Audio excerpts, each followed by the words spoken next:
தாராபுரம் டாஸ்மாக் கடையில் வாங்கிய மது பாட்டில்களில் பூச்சிகள் இருந்ததால் பரபரப்பு ஏற்பட்டது. திருப்பூர் மாவட்டம் தாராபுரம் உடுமலை சாலையில் உள்ள டாஸ்மாக் கடையில் ஒரு வாடிக்கையாளர் 150 ரூபாய் கொடுத்து ஒரு பிராந்தி பாட்டில் வாங்கினார்.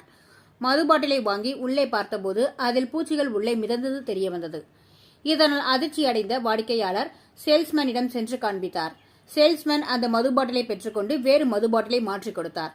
மேலும் அந்த குடிமகன் இதை என்ன செய்வீர்கள் என்று கேட்டபோது அப்படியே வைத்திருந்து கம்பெனிக்கு திருப்பி அனுப்பிவிடுவோம் என்று கூறினார். இதனால் தாராபுரத்தில் பரபரப்பு ஏற்பட்டது.